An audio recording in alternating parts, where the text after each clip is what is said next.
غزوہ بدر، ایک تاریخی موڑ۔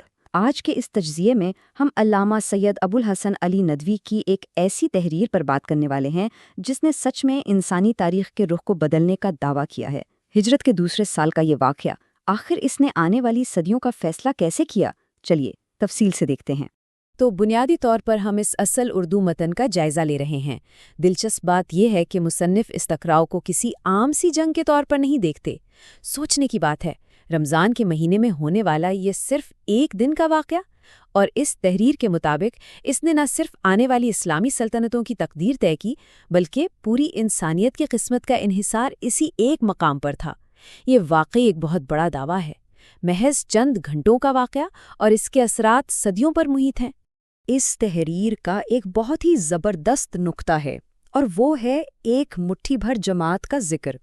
مصنف یہاں واضح کرتے ہیں کہ اس واقعے کے بعد مسلمانوں کو جتنی بھی فتوحات ملیں اور ان کی جو بھی حکومتیں اور سلطنتیں قائم ہوئیں، وہ سب کی سب اس ایک عظیم فتح کی مرہون منت ہیں۔ ذرا تصور کیجئے تاریخ کا اتنا بڑا حصہ، اور وہ صرف اس مٹھی بھر جماعت کے فیصلے پر ٹکا ہوا تھا۔ سچ میں یہ ایک حیران کن تصور ہے۔ اور اس بات کو مزید طاقت ملتی ہے سورہ الانفال کی اس آیت سے، جس کا حوالہ اس تحریر میں موجود ہے۔ یہاں اس واقعہ کو یوم الفرقان یعنی فیصلہ کن دن قرار دیا گیا ہے، مطلب ایک ایسا دن جس نے حق اور باطل کے درمیان ایک واضح لکیر کھینچ دی۔ اس سے ہمیں سمجھ آتا ہے کہ یہ ٹکراؤ صرف زمین یا اقتدار کے لیے نہیں تھا، بلکہ یہ دو بالکل مختلف نظریات کے درمیان ایک حتمی فیصلے کی گھڑی تھی۔ پس منظر، تنازع کی بنیادیں۔ اب اس سے پہلے کہ ہم میدان جنگ کی طرف بڑھیں، آئیے جلدی سے ان وجوہات پر نظر ڈالتے ہیں جنہوں نے اس ٹکراؤ کی بنیاد رکھی۔ اس تحریر میں مکہ کے قریش کی مسلسل مخالفت کا بڑا تفصیلی ذکر ہے۔ انہوں نے اسلام کی بڑھتی ہوئی قوت کو روکنے کے لیے واقعی کوئی کسر نہیں چھوڑی تھیں۔ حق کے راستے میں رکاوٹیں کھڑی کی گئیں، مالی مشکلات پیدا کی گئیں، اور اپنا بے پناہ مال اور وسائل اس مخالفت میں جھونک دیا گیا۔ یہاں تک کہ جنگی دستے مدینہ کی حدود اور چراگاہوں تک آنے لگے تھے۔ تو یہ ایک مستقل دباؤ تھا جس نے آگے چل کر ایک بڑے ٹکراؤ کا راستہ ہموار کر دیا۔ اصل وجہ ابو سفیان کا قافلہ۔ ہر بڑے واقعے کے پیچھے ایک فوری محرک ہوتا ہے نا، اور یہاں وہ محرک ایک انتہائی قیمتی ہدف تھا۔ ہوا کچھ یوں کہ اطلاع ملی کہ ابو سفیان، جو اس وقت اسلام کا ایک بڑا مخالف تھا، شام سے ایک عظیم الشان تجارتی قافلہ لے کر واپس آ رہا ہے۔ تحریر واضح کرتی ہے کہ یہ قافلہ بے پناہ مال و اسباب اور دولت سے لدا ہوا تھا، اور اس قافلے کی اہمیت کا اندازہ اس بات سے لگایا جا سکتا ہے کہ اس کی آمدنی اور دولت قریش کی طاقت کا ایک بہت بڑا ذریعہ تھی۔ اس کے بعد تو حالات انتہائی تیزی سے بدلے۔ جیسے ہی مدینہ میں قافلے کی خبر پہنچی، اسے روکنے کی پیش قدمی کا حکم دے دیا گیا۔ لیکن یہاں ایک اہم موڑ آتا ہے۔ ابو سفیان کو اس پیش قدمی کی بھانک لگ گئی۔ اس نے فوراً ایک قاصد کو دوڑا کر مکہ بھیجا تاکہ قریش سے فریاد کی جائے کہ آؤ اور اپنے قافلے کو بچاؤ۔ جیسے ہی یہ پکار مکہ پہنچتی ہے، قریش پوری تیزی اور جوش کے ساتھ اپنی جنگی تیاریاں شروع کرتے ہیں اور ایک عظیم لشکر لے کر نکل پڑتے ہیں۔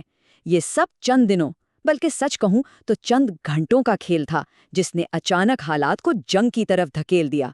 ایک غیر متوازن مقابلہ۔ اب یہاں جو ٹکراؤ ہونے والا تھا وہ کسی بھی طرح سے دو برابر کی فوجوں کا نہیں تھا، زمین آسمان کا فرق تھا۔ ذرا اس منظر کو تصور میں لائیں۔ ایک طرف مسلمان ہیں جنہوں نے کوئی خاص عسکری تیاری نہیں کی تھی۔ کیوں؟ کیونکہ ان کا ارادہ تو کسی باقاعدہ فوج سے لڑنے کا تھا ہی نہیں۔ انہیں لگا وہ صرف ایک تجارتی قافلے کو روکنے جا رہے ہیں۔ اور دوسری طرف قریش کی ایک مکمل بھاری فوج، ایک بڑا لشکر۔ تحریر کہتی ہے کہ مکہ کا شاید ہی کوئی سردار بچا ہو جو اس لشکر میں شامل نہ ہوا ہو، یہاں تک کہ اطراف کے تمام قبائل کو بھی ساتھ ملا لیا گیا۔ یہ ایک بالکل ہی بے جوڑ مقابلہ لگ رہا تھا۔ اور سب سے خطرناک بات، ان کے ہتھیار نہیں تھے بلکہ ان کے جذبات تھے۔ قریش صرف ذہنی طور پر نہیں بلکہ شدید نفسیاتی دباؤ میں تھے۔ تحریر کے مطابق ان پر سخت قبائلی عصبیت سوار تھی، ان میں تکبر تھا، نخوت تھی، وہ غیظ و غضب اور ایک شدید انتقامی جذبے سے بھرے ہوئے تھے، اور یہی وہ جنون تھا جس نے اس عظیم لشکر کو آگے بڑھنے پر مجبور کیا اور انہیں اور بھی خطرناک بنا دیا۔ تو آخر میں ایک انتہائی اہم سوال سامنے آتا ہے۔ سوچئے کیا ہوتا ہے جب ایک طرف ایسی جماعت ہو جس کی کوئی مناسب عسکری تیاری نہیں اور اس کے سامنے ایسی مکمل فوج کھڑی ہو جو تکبر اور انتقام میں اندھی ہو چکی ہو؟ یہ وہی منظرنامہ تھا جس نے ایک مٹھی بھر جماعت کو تاریخ کے عظیم ترین امتحان میں ڈال دیا، اور اس بے جوڑ ٹکراؤ کا جو بھی نتیجہ نکلا اس نے آنے والی پوری تاریخ انسانیت کا رخ ہمیشہ کے لیے متعین کر دیا۔